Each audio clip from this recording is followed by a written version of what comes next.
say there is a first time for everything. A first kiss, your first car, the unrequited first love. However, what does this mean in the grand scope of things? Are firsts more monumental because they are the first, or do we get better with practice? Do we remember our firsts as more important than they actually were, holding on to that magical moment as a mark of our past and future selves? Do our firsts outshine what comes next? On A First Time for Everything, we will explore with our guests their firsts and how those impacted the seconds, thirds, and even countless times after. Is the first the best or merely the beginning? Or worse, was the first the last because it was so bad? We will dig into the recesses of our memories and consider whether or not a first was the start of something amazing or something we'd rather not remember. Come along with me, Juliet Rose, as I put our guests in the hot seat to analyze their firsts and how they defined who they became. I promise you're in for a fun, although maybe bumpy ride.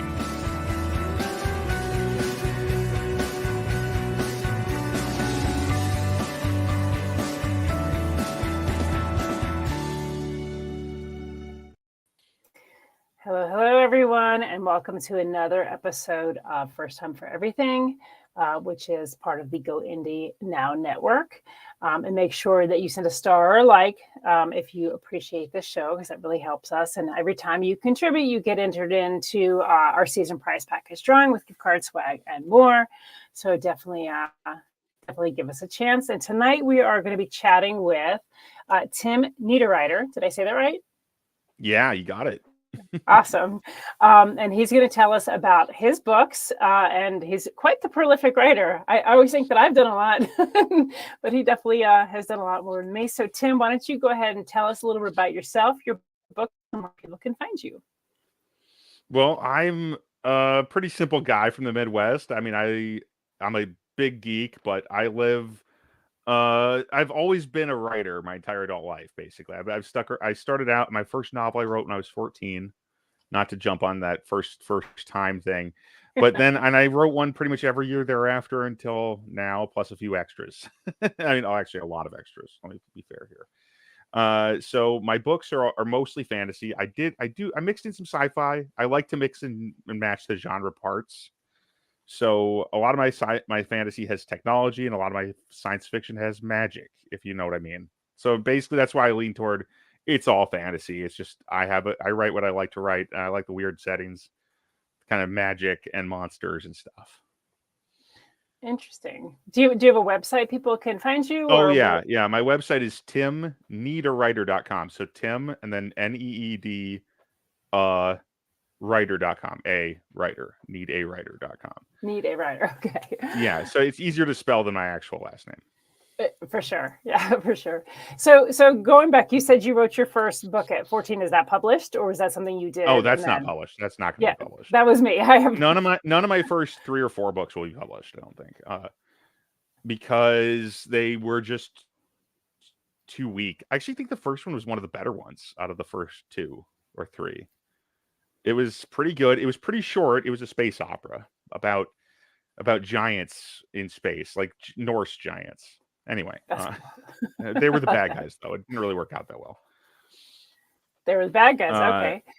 They were the villains of the piece, because Norse giants in Norse mythology are villains generally, or at least, though if you, depending on how you read it, the gods in Norse mythology come off as more villainous than any giant.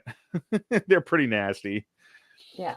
But it's that book was a little bit extreme in certain ways that my later work just isn't, and I've always been struggling to get back to that point, weirdly, because I was such an unhappy teenager that I wrote that book from a really miserable place.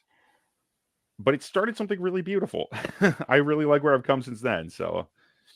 Yeah, and it only took 20 years to really get comfortable with it. I think we all had our miserable teenage years, and it does inspire. I mean, I used to walk around and have manuscripts in my backpack, and it was very much the loner, and so totally understand. And Anita said, she said, hi. There we go. Hi, Anita. And then she said, Norse gods do dip into villainy. So absolutely. They do. Absolutely. Yeah. I mean, that just ask that giant who was supposed to build the wall around Asgard. Anyway, no, wait, you can't. They killed him. Anyway. All right. So talk about when you're 14. Is that when you first knew you wanted to be a writer, or was there like a pivotal moment where you knew like this Yeah. is what I want to do? Well, I've pretty much wanted to be a writer since I was real little. So I have ADHD, and what really changed when I was 14 is I started being medicated for ADHD. I was diagnosed when I was like 12 or 13, and I finally got on a good prescription for me when I was around 13 or 14. And by the time I was 15, 14, I don't remember if I turned 14 when I was writing the book or if I turned 14 right after. But I finished that book somewhere in January or February when I was 14. So it was pretty close to my birthday. Okay. So I just kind of started writing. Like I wrote a short story that fall that I still remember, and I remember being really uncomfortable with it. I remember feeling like I was going to throw myself out a window just because I was so scared to write anything. And I was like, is there really no other way to do this?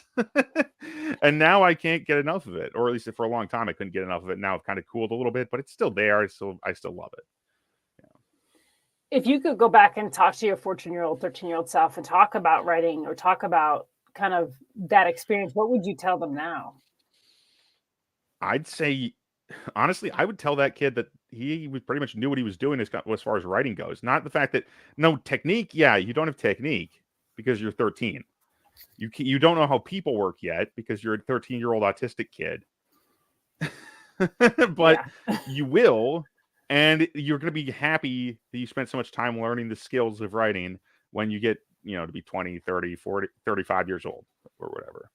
Do you think you know people fingers now? crossed on that last part. Huh? I feel like I learned a lot about people. Yeah, I feel like when I was 13, I thought, oh, there's no way I'll ever understand another human being because a little bit of autism goes a long way, and and as the only autistic member of my family, I was also kind of the weird one, even though I have a twin brother, so I always had a friend on my side, so it worked out pretty well.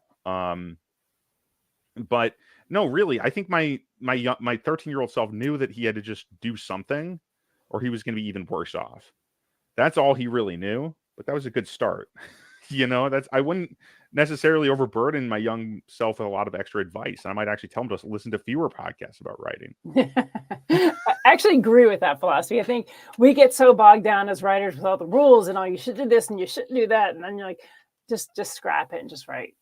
Yeah, just seriously, just write. Don't get, and I might tell him to take English as a minor instead of a major. But I don't regret it as much as I used to. When my college degree was a lot of fun. It was pretty easy for me because I was a pretty good reader. But it also left me kind of unhappy about my craft because I didn't enjoy the books I read much. And the one book I still don't like that I wrote is the book I wrote when I was a junior in college. Oh, okay. Yeah. And you said you don't like that one? Yeah, that's the one that I don't even like the concept of. There's nothing to salvage there. Even and there's books, I mean, like my second novel, which was a post-apocalyptic fantasy, kind of urban fantasy take on angels and demons and stuff, kind of a classic thing, really. It was called Nephilim. It was just a working title. That book will never be released. But even that one, there was stuff to take out of it right after the fact. And I wrote that when I was 15 or 16, so I got that finished. It was much longer than the first one. But it's not a good book, but I learned so much from it that it was really handy. And that was my process, just write a ton of books. Well, a book a year because I was in high school. And then eventually get back to it and knock out more stuff. I mean, it's really just because I always wanted to be a good writer. It wasn't like I wanted to just write stories and put them out there. That's not how I approached the writing craft or the same, the art. I was always like, no, I know I'm not going to be good at this because I'm not good at much right now.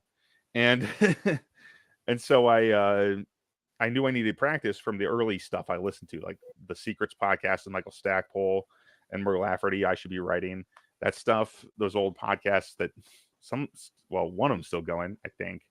I should be writing, I think, is still going, which is crazy. I mean, that's a gnarly elder podcast at this point. But yeah, no, it was really, really intense how much I hated my life at that point. So I needed to escape, but the only way I could think to escape was to try to be better at something than other people because I was so bitter. Sure. That's what I'm Yeah. trying to say. Yeah. Yeah. So I Yeah. was I really didn't like the other students, especially in school. And this was in high school. Yeah. Yeah. High school Yeah. was tough for me. Yeah. Me too. I got along much better with people by college. Yeah. That's how I was. I was definitely like, so I was a loner, but it was like partly because of me, because I was also pretty bitter in high school. So I hear you. Yeah. I could relate to that. But it was interesting what you said about, writing something and then pulling something from it, because I've had other, authors say that, like, that, yes, I wrote something and I didn't want to publish it, but there were elements of it that I really took forward into other things. And I think that's something that we forget as writers, and especially newer writers, is that not everything we write needs to be published. Sometimes it's practice. It's like cooking a meal. Like sometimes you cook a meal and it's not that great, but you learn something from it. So to appreciate, that work that we do is teaching us to be a better writer as time goes on, and we don't need to put everything out. So I think that's really important. So going on to that, what was the first book you put out? What was that, and how did you feel about like that process? So I first published a book that I'll just go by the current title because I did republish it recently. The book is now called Death's Door, and I published it originally under its original name, which will go unspoken. It was a terrible title. I hope that's not a big deal, but I can't be that honest with it. It just embarrasses me to think of the name. But no, Death's Door is like an urban fantasy adventure, portal fantasy adventure. And I published that in 2016 originally, early 2016, so like January, I think. And it is about a guy who was born in the afterlife, right? He's from the afterlife of Earth, but was exiled to Earth to live there because he committed some crimes involving. But he's like a normal human. He's not like an angel or some supernatural being. Everybody from the afterlife is just another human being with they have a few additional magical abilities because of the world they're born in. But then so did all humans. Anyway, long story short, he has to go chase some people across multiple universes to get this doohickey that he really wants that turns out to be maybe evil. Pretty evil, actually. And that book, the reason that book didn't work is that there's a ton of knowledge the main character has at the beginning. When I first published it, the reason it didn't work was there was all this backstory and information that I knew was going to be important, and the main character kind of had it all in his head. And I'm just like, how do I write this character and not tell the audience what he knows? He's the only point of view character, right? And so eventually I went back and I just kind of had to move the start of the story back a few hours even in the day, and it just made more sense so I went back to the afternoon when it originally starts at night, and instead of being pissed off, he has a moment of hope where he's like, oh, maybe I'm going to be allowed to go back to my home world, to the place where humans go when they die. But maybe they're going to let me go home, and then of course that gets denied, and he gets really pissed off, and then the story kind of begins. Okay. Yeah. And that's out. That's out. That's under the title of Death's Door. Death's right Door. Now. And when did that come out? I just released it back in January, I think, or February. And that was a re-release, you said? It was a re-release, yeah. Okay. But it came out originally in 2016. Okay. Yeah, it's been a while. Took a long time to figure that out. Just because we had the conversation, how many books do you currently have out? I have 21 books out. Some of them are novellas. I have some additional short stories as well. Yeah. But 21 main titles. And there's 2 more in the pipe because they're basically done and they just have to go out. But I've written more like 30 or 40 books. I've lost track. And are these a series or are they standalone? There's multiple series. So multiple series. Okay. Some of the books are standalone. Most of them are a part of a series of some kind. So right now, the one I'm really running is that you can see on the screen there is Iron Dragon. And They Have the Scent is the first book in that series, and that just started coming out in 2022, I think. Okay.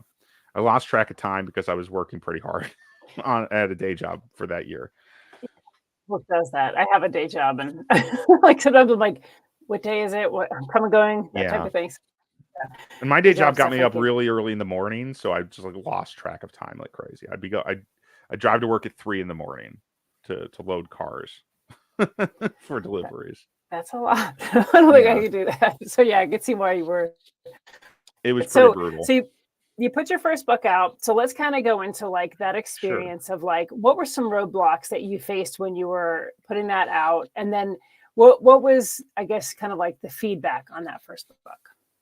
Well, the book was the cover was a huge problem for me back then, because I had not yet learned to make my own book covers, which is what I do now. I make all the book covers pretty much myself. I used to, but at that first stage, I was still doing that, but I was just really bad at it. So the cover was really a huge obstacle, and I tried various things in Photoshop and other tools to make an image I thought looked cool. I used distortion and stuff around symbols and things. It didn't look like anything. Let me be clear. So that was a big obstacle to sales. But the bigger, but I didn't find that publishing was that difficult in and of itself. I think the problem there was I was trying to write to rapid release. So I had a sequel already in mind for that book. That the sequel is now out. I think that was a much better book even when I first released it.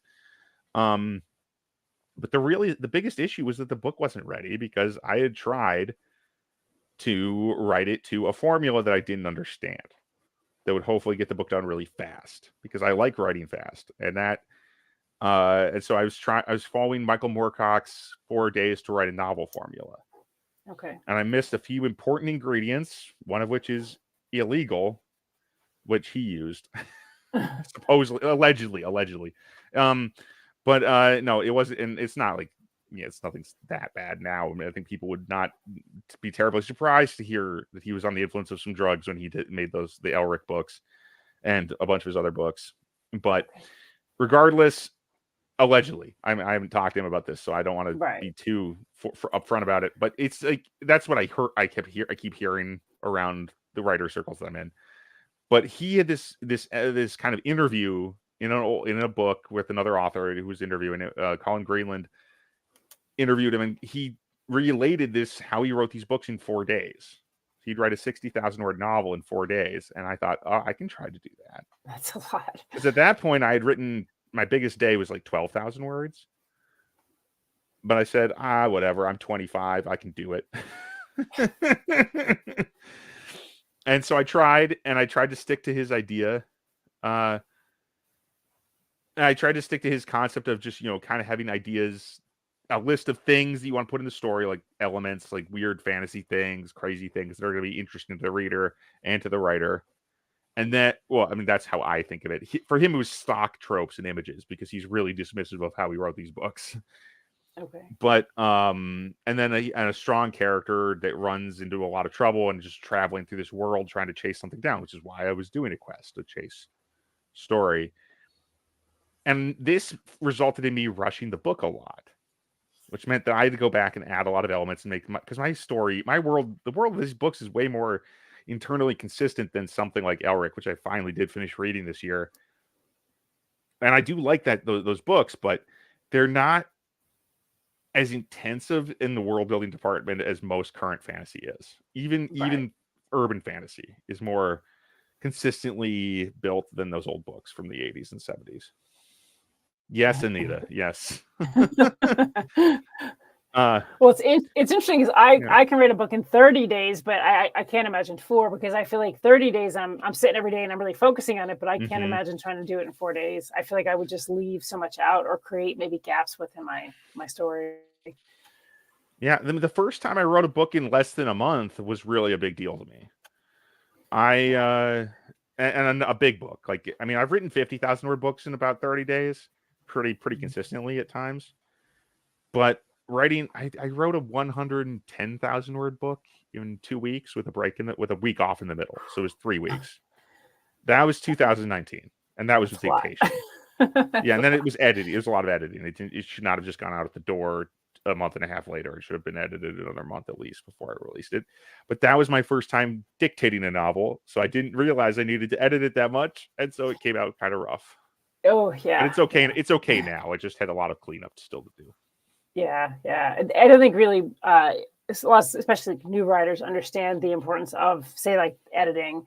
I mean, I spend, no joke, probably 10 times the amount of time editing than I do writing. Like, writing to me is the easy part. I get the story out, but then like the editing is, making sure really going back through and checking everything. So, because I mean, if we don't catch it, a reader definitely will. And they'll bring it up. They'll put it in a review. The thing is, I mean, I would at this point, when I dictated that novel in 2019, the 100,000 word novel I dictated in 2019 was I was so used to writing the clean first draft that was really good by that point, really pretty solid. That people would always tell me like, why are you taking this to a critique group or whatever even? And so for a while there, I was like, okay, I'm good. And then I started dictating to get words down faster, and I didn't realize it was going to be that much worse as far as the transcription was going to be so brutally bad in places. And that's because it's just kind of like hearing what you're saying, and it's assuming, but you have the it was because it couldn't. And I would dictate into a device. I wouldn't dictate looking at the computer, so I would dictate into a voice recorder, walking around the room, and then plug that into the computer and transcribe it. And so it was just so much stuff. I'd do 6,000 or 7,000 words an hour then. Oh, wow. That's impressive. Yeah. So, and I would do 2 of those a day, and then I'd be done. I'd be burnt out practically, which is why I don't really do it anymore. So I've got some phases, you might say. Yeah. Is that your goal? Like, do you have a certain goal of how many books you want to put out a year, or is it just kind of how it happens? Well, right now, my goal is to put out enough books that I don't have to go back to my day job. And that's tough because I've never really broken in as an author. I don't make that much money as an author yet, which is, people, there's groups out there that tell you, 20 books, you'll make a bunch of money, just get 20 books out. That's only true if they're all in the same series. And I couldn't do that. I just was so bored. Yeah. And also, not every series is going to hit. Not every series needs 20 books. There's a ton of reasons why 20 books that groups like 20 books to 50K are great. They encourage people to write. That's a good thing. But there's expectations that develop from a group like that I think are kind of unhealthy and maybe workaholic style for some people. That said, I've released 4 or 6 books this year. I'm sorry, I cannot remember these things. Yeah. At least 4. And I have 2 more, 4 and 2 more in pre-order. So basically 6 releases nailed down for the year. But they kind of come in bursts, right? Because 2 of those books were re-releases, right? So I re-released Death's Door and the sequel, which is called, I wish I remembered the name of my books. Anyway, Death's Door and its sequel. Those are the Makers in the Makers series, book 1 and 2, re-released this year. And that was 2 of the books. So like it sounds impressive, but I didn't have to do much for those, right? I just had to kind of churn out the covers, work that out. And that's all. I mean, it takes time, but it's just, for me, I'm not actually very good at making book covers. I'm pretty terrible at it, actually. But I do it a lot. When I make a book cover, I make a batch of covers. Okay. And so now that I'm decent, I say I'm bad at it, but I think they look okay. They draw people in. And I make the typography, and then I make a bunch of images to go behind it. This is kind of how I do it. And so sometimes I'll end up with a trilogy. Sometimes I'll end up with like Iron Dragon. I had like 25 book covers. So who knows how long that series is going to be. Oh, wow. Yeah. But I have a hint. Well, it's interesting with book covers too. I also make my own book covers. But it is interesting, doing book covers and then looking at book covers, and it's amazing what actually does draw people in. It's not always like the most complex, book cover. Sometimes you see a book cover, and it's really simplistic, but there's just something about it that just you want to pick that book up. So I think that's something too. Sometimes people they try to do too much on a book cover, and then it's just chaotic, But I think it is good for writers to try doing book covers, even if they don't go forward with them, because it does kind of like teach you that skill set, but it also like ties into the book. If you do it, your story, so you're tending to do it more accurately to your story, and I think that is really good for the readers because they see it as part of the story. I agree. I mean, I really didn't have all the elements of any of my stories, my more recent books, because I make the book covers in batches. So sometimes I know the cover before I have a concept for even that volume of the series. Does that impact? So say if you have a cover and you're about to sit down and write that, does it impact what you write? It does change the focus sometimes. Yeah.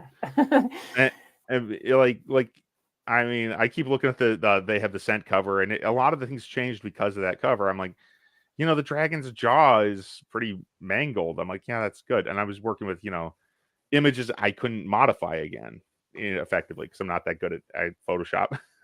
So I'm Right. like, what the dragon? Maybe it does get hurt.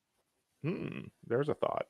So there's Right. like, I mean, no spoilers, but the dragon's like a major part of the book. And anyway, that's something bad happens to it. Sorry. Well, the cover touched that anyway. Kind of gives So, it away, doesn't it? Yeah.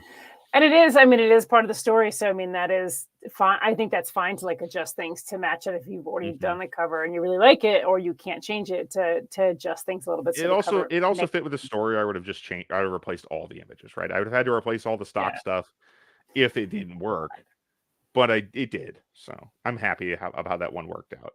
And I was deliberately trying to make that story a little bloodier and nastier than some of my other stuff in some ways, because for a while there, I've been writing books that I'm like, this book doesn't, like, nobody died in this book. How is that possible? I mean, I don't need to have a body count in any of my fiction, but I don't mind it. It's hard to do sometimes. It's hard for me to kill. I don't kill the character. I don't think of it as killing the characters, but it's hard for me to put characters through so much trauma and horror they naturally just cannot survive. I feel, because I try to be fair to them in a weird way. No, that's the game mastering side of it. You know, I don't want. I am a bit. I've been a game master longer than I've been a writer, and cool. I wanted to. I guess it's just my instinct to be like nice to the people who I kind of see as the main characters, at least. Like, okay, that one they have to be given a fair shake. We can't just crush them with some falling masonry or something. Right. Give them some trauma. Although sometimes the trauma does make sense for the story, so you got to put them through it, you know. But I mean, I think we've all had that where you put a character through something and you genuinely feel bad. You're like, I'm really sorry. I'm really sorry to this. And there's some stories where I'm like, wow, that character's been through so much, and then they die. Like No Country for Old Men comes to mind. And I'm like, wow, that's so shocking in a way, because like I after a certain point, the character you spent so much time with, you think like they're the main character, and then they're just gone all of a sudden, just wiped out.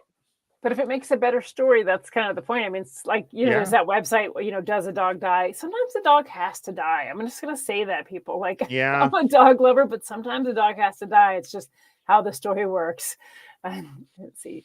Anita said, I never feel bad. The perks of writing horror. Yeah. And I love me some horror now, but I don't write horror, you know, so I think it just wouldn't suit me, even though I really enjoy a lot of horror that I've been watching lately and reading. That's how I feel about fantasy. Like, I love to read it, but I will probably never write it because I feel like I just don't have the skill set for it. You know, like I can do sci-fi and I can do fantasy elements, but I could never do like epic fantasy, you know, because it's just, I don't world build. I just started writing another epic fantasy last week. 10,000 words in, pretty happy with it. But it's kind of on the grim dark side of epic fantasy. I wanted it to be kind of nasty again, because I don't know. I just feel like I want stories to be a little less hold back, you know, a little less teenage. What I associate with young adult books, where it's like, okay, there's certain, even though I really shouldn't. I grew up on books that were young adult that pulled no punches. But I mean, books that are more books that feel more like superhero movies. I'm tired of that sort of thing. So I'm trying to write more stuff that fits into the categories I actually enjoy. Yeah, I like some dark fiction, no matter what it is, whether it's contemporary or it's horror or it's fantasy or sci-fi. I always like that dark element to it, because I do. I feel like it definitely is more emotionally invested in it if it has that dark energy. Just a little bit of an edge sometimes is all you need. All I need, but I like my monsters. You know, I mean, it's in the Iron Dragon series. There's one of the major sets of antagonists is a kind of creature that feeds on dragon's blood or divine blood. So they need it to mature, but they get into trouble because they're greedy, monstrous abominations. And then when they mature, they become even worse, mind you. So they're very much like a horror creature in a fantasy setting. Yeah, who doesn't like monsters, Daniel? Exactly. There you go. Who doesn't like especially monsters? In this kind of community, right? Right. Gotta have a monster in there. Gotta have that creature. That's definitely a good thing. Absolutely. So kind of switching gears a little bit, let's talk about so when you first put your book out and then you started to kind of get feedback, did you get negative reviews? And if you did you feel like that deterred you, or did you feel like you learned from it and made you stronger? Well, I guess I didn't really get negative reviews. I got some 3 stars and two, and maybe a 2 star or two, but I don't remember getting a lot. The 3 stars were the ones that really stuck, really bugged me, because they were. I think there were people who knew me who were trying to be kind of nice, because that first book was really tough to read. There was so much. There was so much herky jerky motion with the exposition, mostly, that it was a difficult one to read at the time. And I mean, in hindsight, I'm glad I got that feedback, because it was really important. But it dogged me for years. It made me crazy about, like, okay, I need to make sure that this is not too fast, not too slow. I get it right. And before that, and that's one of the things that maybe, other than my English major, other than the studies I did in college, it was the main thing that slowed down my writing for a couple of years there. Was just trying to get something right, which I still think is not a good headspace to be in for writing the rough draft, at least. Yeah. Trying to do something right is the first step to doing something poorly. At least I think that's how it goes for me. Yeah, I tend to agree. I'm one of those people that really like pushes off like all the kind of rules and stuff like that. And I feel like because as a writer, I just need to write. And if I start getting bogged down in that kind of mindset, then I stop writing. And I did stop writing for years. I was like, maybe this isn't what I should be doing. And so when I do interviews or when I talk to people and they say, what would you tell a new writer? My first thing is just write. Don't worry about the rules. Don't worry about what other people say.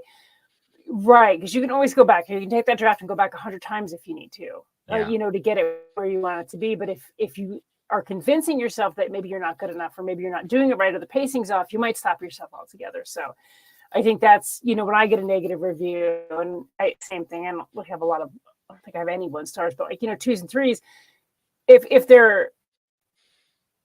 they give good information instead of just being mean, I have one boring or inane, that doesn't help me. But if someone says, oh, I got confused in this part, or this went too fast, or the ending didn't match the pacing, it does help me when I go back, not when I write that first draft, but when I go back, I'll go back and think about those little tips and say, okay, is this pacing right? And I still use beta readers and stuff for that reason, because I want to have that feedback.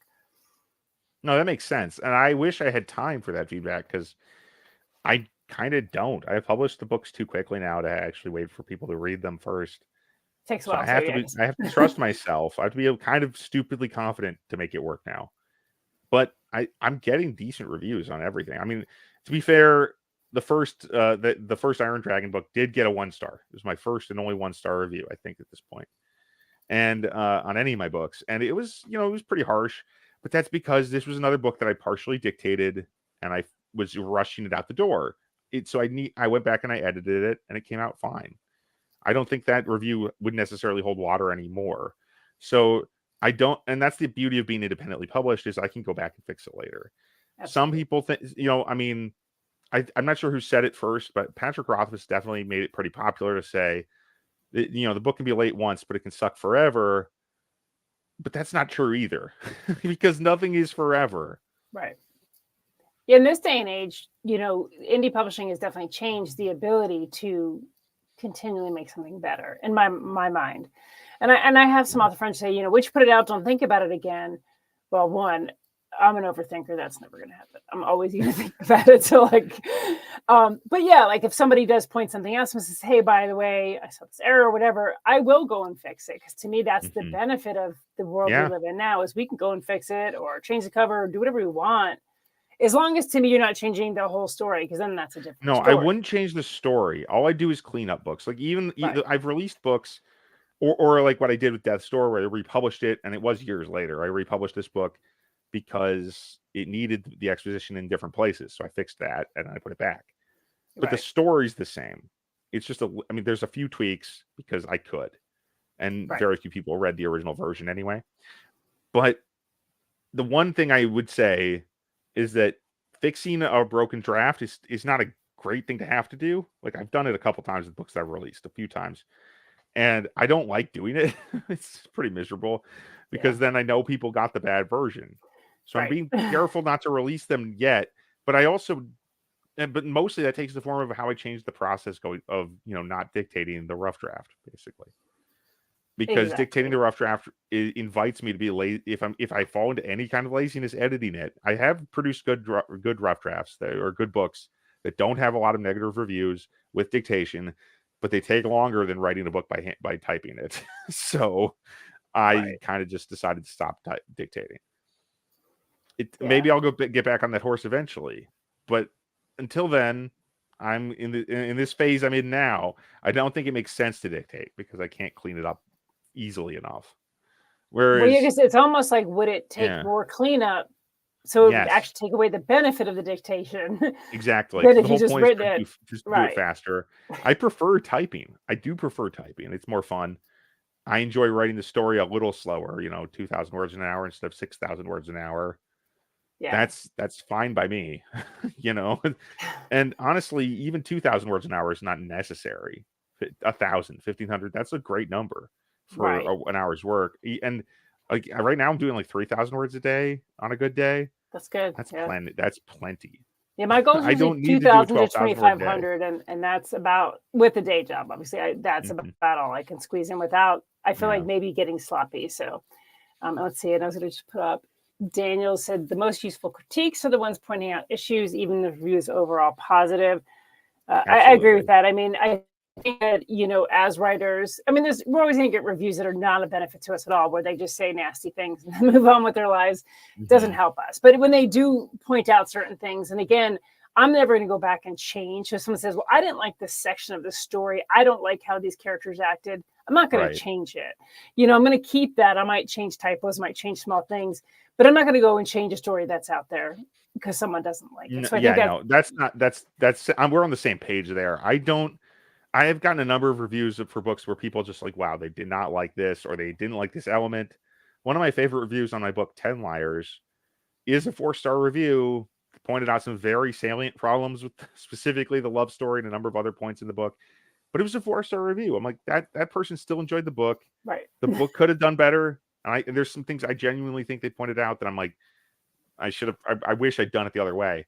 But I'm not going to change it because that would be just a change in the book for change's sake almost. So the book isn't going to be perfect just because I bet somebody what is one person's will. Right. One time. And then somebody else might not like the change you make. 5-star ratings too. Exactly. Specifically, it was like the choice of love interest, basically, of like which character the main character was attracted to. This reviewer didn't think it made sense. And I mean, more power to him. I kind of wish I'd gone with the other guy as the main love interest, but whatever, But in life, we don't always make the right choice, right? So it's actually good. And stories, I think there's a beauty in imperfection in stories like that. Like somebody makes the choice the reader doesn't like. Well, maybe that's because in life that person might make that choice that isn't the right choice. And so we just have to, keep our stories, I think, grounded in that way. We're really keeping it. We're not going to please everybody. And even if we tried, I think we would end up with a really flat kind of story, because sometimes somebody being unhappy also makes them remember your book, because they go, I didn't like but then there's the one 2-star I got that I'm like, I really wish they wouldn't remember the book for that reason. It was book 2 of the Rain Protocol series. That's one of my kind of more sci-fi tinged ones. And that one was one where the most people really liked the second book. At least I thought they did. My editor liked it at the time. I like it. I still think it's a good book, but a lot of people seem to be coming to the consensus. The people who've read it anyway. Not a lot of people have read it because it's a few years old now, and I never really found an audience with that series. But that second book is the one that's like, oh, people are split on that one. Yeah. I mean, it's a little bit. The first book was people still, I think, really like that first book. I think it's better than the second book, but I think the second book does. The issue I had there was the first book was a novella, the second book was a novel, and so I think the pacing might have messed with me, or messed with these readers as far as what they expected. Sure. Because I didn't just write a novella. I didn't write 2 novellas back to back. I wrote a big long novel, more or less. I mean, 70,000 words. Okay. Yeah. So much longer than the novella, and it is paced differently. So I think that might be why people didn't like it as much. I mean, though they have other reasons, I suspect that's part of it. Yeah, so too. And I think that readers have definitely become, from what I've seen over like the last, even say 10 years, they become a lot more, I guess, critical and detail oriented on their reviews, where it used to be like, I like this book, 4 stars, like love this book. Right. Now it's like they get into like the minute details of certain things, and reviewing in itself has become its own like career in a way, like Can be, yeah. where people are really like they're digging in, and like it's not 3 lines, it's a page for the review. Yeah, and that's if you're like, I mean, if you're really unlucky, you could be targeted by one of these YouTubers or podcasters, these people who produce 2-hour reviews of books that they go line by line or page by page to tell you everything they hate about it. Usually, it's not positive. Yeah, it's kind of like the highlight thing in Goodreads where they can go and like make little notes the whole way. And I've never really had anybody do that on mine, but I've seen it on other books, and I'm like, wow, I'm lucky if I can leave a review. Like I try to, like, okay, I'll leave a review, but yeah, having the time to go line by line would definitely be a little tricky. So kind of going back to this, when was the first time like you felt like you were succeeding at being a writer? Oh, the first time I felt like I was succeeding at being a writer was probably when I was 19. And I was in college, right? This is before I declared my major. I was a freshman or a first year. And we weren't supposed to call people freshmen even back then. It's been a while. So, yeah, I had not written anything in quite a while, right? I had been like a month or two. And I said to myself, I want to start a new book. I hadn't written a book. And at this point, I've written 4 novels or something. But I'm like, I want to write a new book, and I haven't started anything in a long time. I'm busy with college. So I set aside a Saturday. I planned ahead. I built up a little bit of excitement. And I started writing what I thought of as a post Harry Potter kind of novel, which takes place after magical school is over. So this wizard just graduated is how the story starts. But it's not set on Earth. It's set in a bizarre fantasy world. It's now called the Shifter Empire, where basically 50% of people are shapeshifters. They can shapeshift into a particular kind of animal, talk that kind of animal, etc. And they're said to belong to that animal tribe. Now, I wrote the first 12,000 words of that book in one day. Just that one Saturday. And that's when I first felt like I was really killing it as a writer. And I know that's weird because I was nowhere near publishing a book at that point. It was 2009. So I wouldn't publish a book till 6 years later, but I felt like that was one of the times I'm like, I'm just having fun. This is working. I feel like this is a good story. And I did publish that book eventually. So that's my oldest published book. Yeah. That's cool. And so, and that's not your first one though, because you published that after. No, I didn't publish that one first. I published that. It actually took a long time. My friend Zigzag Claiborne, another author out there, I'd been talking to him on my podcast, and he mentioned, and because my podcast is a casual, chat show, I had gone off on this tangent about how much I loved this book. I'm not sure if it was before or after the show, and he suggested maybe you should, go back and look at it. Because that was a huge thing. It really impacted my life writing those 12,000 words in one day. Yeah, that's very It took 10 hours. It wasn't it was a long job. And what's that book called? That book is called Orphan Mage. Orphan Mage. Okay. That yeah, sounds really Shifter interesting. Empire book 1. Yeah, no, it's a good one. And it involves a lot of weirder elements, a lot of kind of anime elements. It was one of my first takes on including more, manga, anime type elements in my fiction. Because I was really excited about some of those shows at the time. Yeah, for sure. Yeah. As you are when you're a teenager. Right. Almost 20 something. That's cool. Okay, so here's a question about first. Are you the first to do something, or are you somebody who sits back and watches everybody else do it first and then jumps in? Usually, I'm the first one. Are you? I will put my hand up. I will put my hand up and jump in unless it's something that I'm actually scared of doing. I'm like, I'm not waiting around. If I'm interested in something, I'm going to jump right in. That's awesome. I'm the opposite, unless I'm like my hand is forced. So normally I'll kind of like, okay, I'll see if people go first. But if nobody will, then I'll be like, fine, I'll do it. Like begrudgingly. I moderate my instinct to go first. So I will sometimes wait longer than I want to, but I usually want to go first. I usually want to jump right in. That's funny. Sometimes I try to give other people space though. Are you wanting to go first because you're really excited, or are you wanting to go first to get it over with? Excitement usually. Oh, okay. See, mine would be to get it over with. Yeah, but sometimes I want to get it over with too. I mean, sometimes it's both. And I was a kid who was afraid of a lot of stuff. I mean, I remember being in, I think it was Mesa Verde. The cliff dwellings, and climbing up those when I was like 10. And I thought, oh, and I was saying, I'm going to die. I'm going to die. I'm going to die. I was terrified of heights.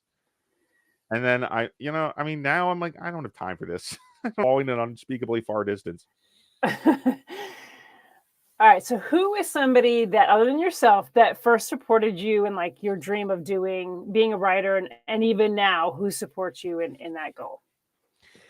I definitely would say my my senior high English teacher was really, really helpful. As she managed the high school, the senior projects. So by that point, I was editing that book, that terrible post-apocalyptic angel book, and she liked the beginning. I'm like, wow, that's the first time anyone's ever read my shit and liked it. Now, does she know you're a writer now? Oh yeah, we're still friends. Yeah, we're still really good friends.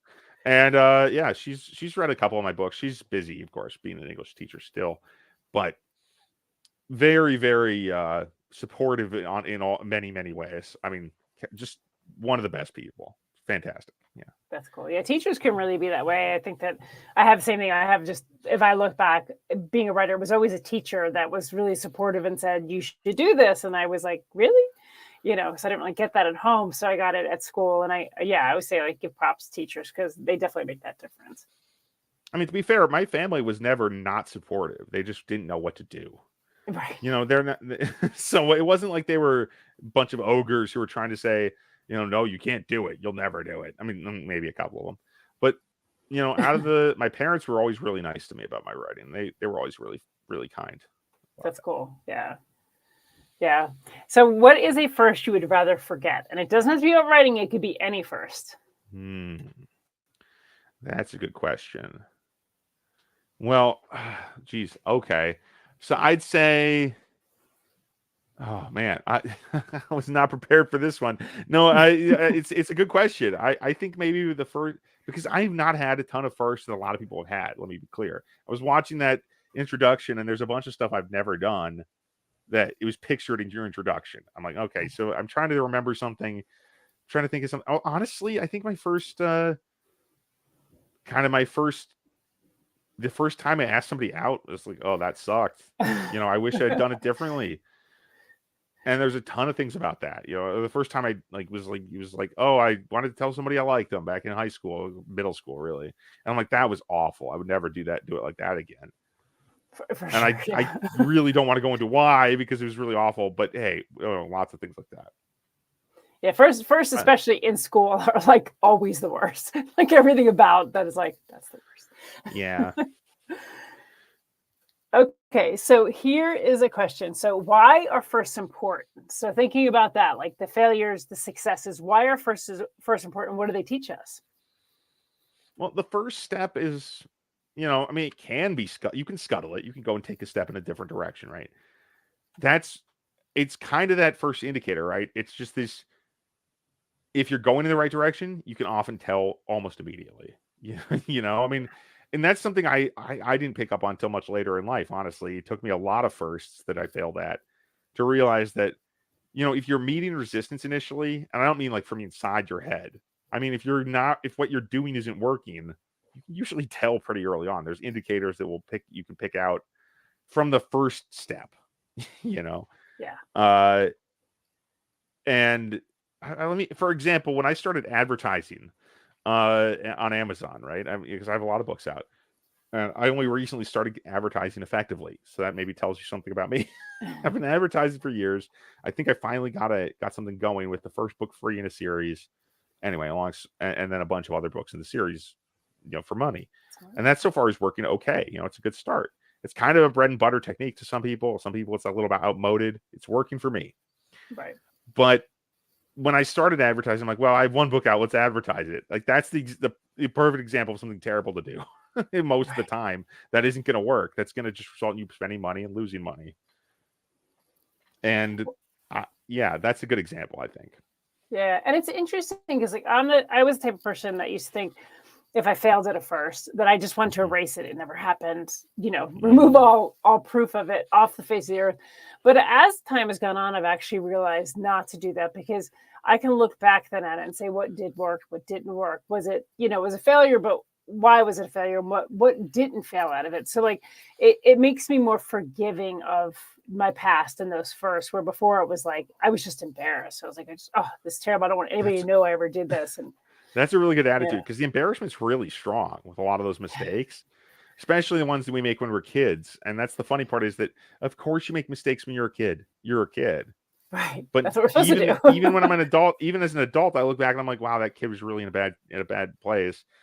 But even when I was in my 20s, 10 years ago, whatever, I wasn't far enough away to realize that kid was just a kid, even though I had that point. I was that kid, it wasn't me, but it was also just a kid who was making mistakes like all kids do. And now it's so easy to let it roll off my back in a weird way, like all that old stuff.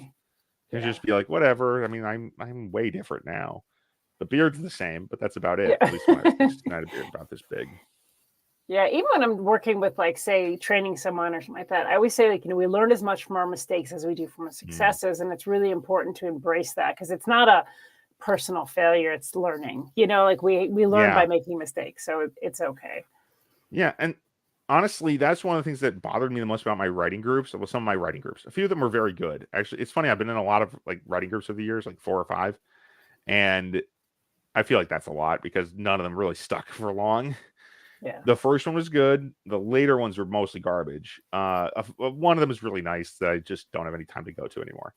But but the one in the middle, the one that sticks out to me in the middle, was the one where it was like everyone was just really nasty about everything. They were really mean about every line. I'm like, what is the point of this? I only stuck with that group for maybe a month or 2, and then I quit. I'm like, this is stupid. Well, it's interesting. This is a waste of time. It wasn't my style. It didn't work for me at all. And frankly, I don't need somebody to tell me to replace my main character, because that's not helpful. That's not something I'm going to do. I already wrote 170,000 words about this character. I'm not replacing them, because that would mean writing the book again. I'm not going to do that. And as I say, sometimes authors can be, even in reviews, the most critical and really kind of latch on. And, authors don't do that. Like, don't like, I mean, I almost think don't review other authors' work at all. Yeah. Is a good policy. I mean, unless you have something really kind to say. That's why I mean, it just as an author, I think readers should be able to give any review they want. But as an author, it can be damaging to you to leave a bad review to someone else, I think. Yeah. And there could be ulterior motives, I think, too. So it's really important, like, unless you're going into it with just like kind of that purity of like, I'm going to read this and review this because I really want to, versus I want to feel better about my own writing, or I want to pick this apart. I'm the same way. I don't ever leave reviews that are under 3 stars. And for other authors, I won't do it if it's under 4 stars, simply because that's not beneficial. Like, I'll reach out to them if I have if there's something I'm like, hey, just so you know, on this page, maybe this was confusing, or the person's name changed. I mean, I'm not going to ream them publicly. Definitely sending feedback is good, but I would do that privately if I know the author. I wouldn't do it. Wouldn't leave a review, especially a negative review. Yeah, I agree. I might leave a positive review and then send the feedback privately. That seems like a lot of extra work. Yeah. Where I'm like, hey, I love these elements, but hey, just so you know, on this page, you actually switched character's name to something else. That's a typo, basically. And that's, I think there's nothing, for me, there's nothing personal about fixing a typo. It doesn't even embarrass me that I put a typo in my book. And if at this point I've made too many mistakes, that's an issue. Yeah. It's just something that happens. It happens. All right. Well, we're at the end of our questions. I'm going to bring up the wheel real quick, and we will do that. The wheel. Let's see. Here we go. Can you see the wheel? I cannot. It's we're experiencing some turbulence here. I cannot see the wheel yet. Okay, I'm going to go out and back in. Try again. Present. And the wheel went away. Hold on. I'm going to have to bring it back up. So let me do that real quick. Well, I'll be patient. I can do some vamping. I have my own show. I talk into silence a lot in my life. Not just when I'm trying to ramble at 110 words a minute for writing fiction like I did in the past. And for some reason it's not. There we go. I think it's starting to come up now. It glitched out on this end too. So let me clean it up here so we can see it, and then I will share it.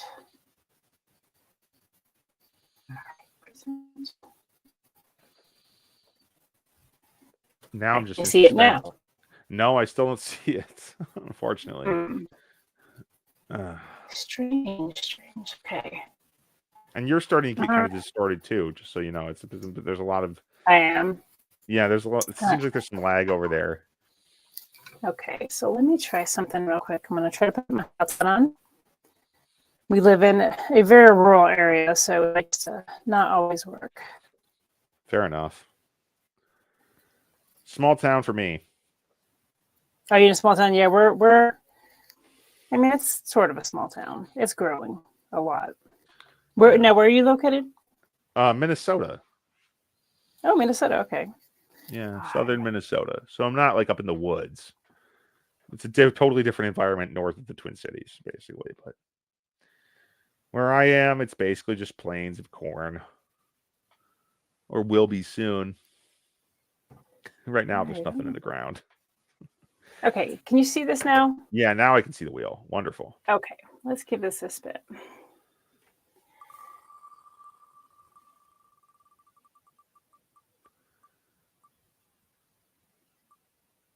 All right, so the first one is first love.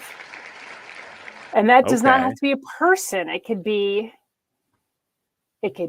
whatever your first love was. If your first love was writing or surfing or whatever. It can be any. No, my first love was astronaut helmets. Don't get me wrong. I mean, honestly, I wanted to be an astronaut before I wanted to be a writer, just because the helmets were so cool. I had like the Lego spacemen. I loved Legos when I was a kid, so that's the actual answer. But I and the Lego space people, and they had the big golden domed helmet thing, and that'd be so cool. I don't know why, but maybe that's a silly answer. But then I decided, but this does relate to writing, because then I decided space is cold and dark and scary, and I think I'll just stay on Earth and write books about it. Well, and you do, right? Because you write, space fantasy, space opera sometimes. Yeah. Very cool. My first love was horses. I was a horse girl. Like, I would just draw them and beg my mother for a pony. I didn't ever get it, but fair enough. I mean, not many people can afford a pony in this age. They're pretty expensive. Yeah. All right. Let's see. Can you see the screen? Yep. All right. Let's give it a spin. This wheel is scaring me already. Let's see what we got. Ooh, first failure. Oh, well, that's a tough one. First failure. Where did I first fail? Jeez. Probably the one that strikes me the most is basketball, playing on the basketball team when I was in Catholic school. Now, there were only 12 kids. I mean, maybe 12 kids who graduated from my year at that school, and I wasn't one of them. I moved to public school before that. But when I was like second or third grade, my dad maybe joined the basketball team, because I'm a pretty tall guy. I'm not sure if I was tall as a kid. Honestly, I don't remember. But I was bad at it. I hated it, and I got totally crushed at it. But the thing is, the reason that strikes me as being one of my first failures is because what else was there to do? I mean, of course, we lost the one game we played against the public school. There were 24 kids in our class, and this was a boys only, so there were really only a handful of kids to choose from. Like, every boy was on the team. And if I'm playing on your team, I'm a huge nerd. What do you want me for? Anyway, it was not great.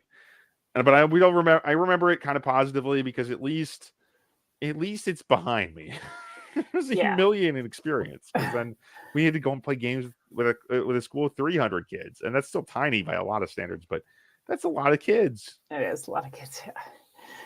I think my first failure was actually singing, and I can sing, but I am also a huge introvert. So like when I tried to join chorus in school and I had to sing, my voice got really tight and really like not good. And so then, and I thought I was still doing all right, but people kept turning around staring at me. So I was like, apparently I'm not. So I've never sung in public after that. Oh, that's too bad. Or maybe not too bad, but that's always tough, right? Always tough I sing at home, and I sing to my kids and stuff when they were little, but not in public. Yeah. All right. Let's do one more spin. What do we got? What horrors await us? That's not a bad one. First car. That's a good one. But it's actually kind of tricky for me, because I don't own a car, and I never have. Well, that's so. No, but I have driven a car. I do drive a car. Then the car I drive the most is a 2005 Toyota Prius, which is a fantastic little car. Yeah, I really like it. It's tiny for me, though. I mean, if you want a fun fact about a Toyota Prius, I get into it head first, because otherwise my legs don't fit when I'm driving. Oh my God. I can't. when I was seat a kid, doesn't go back any further. my mother had an MG, and I remember that like one of her friends, and his head literally he had to come like because his head was like pressing the ceiling of the MG. So Yeah, no, I can't sit in the back of most cars. Like, oh, there's a lot of cars. Like my parents had a 15-seat van when I was a kid. Well, I mean, when I was like a teenager, and I would sit in the back. 20-year-old Tim would eventually be sitting in the back of that vehicle, and every time it would bounce, in like I was like the third seat from the front, I would hit the ceiling. It was brutal. How tall are you? 6'3". Oh yeah, that's maybe tall. 6'4". It's hard to tell. Yeah. All right. Well, that is our show. But go ahead and have you tell people again where they can find your books, and any events that you might have coming up. Well, I don't really have any events, but you can check out my show. My podcast is at timniederriter.com under the podcast tab. You can find all the book covers to all my books there. It's Tim NEEDAWRITER.com. And it's just the main page is just a wall of book covers. So you can, and they all have links. You find what you want there. Anything look good, just click it. Yeah. I have a bunch of books that are free right now. Most of the first in series are free. So awesome. Check those out. Yeah. So y'all definitely check out his website and check out his books. I know I'm going to, especially because that's free. And I'm really curious about the one you told me about. So I'm going to have to check that one out. And we appreciate you coming on tonight and talking with us. And it was a great conversation. It was a lot of fun.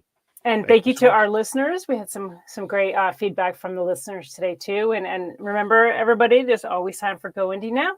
And thank you again.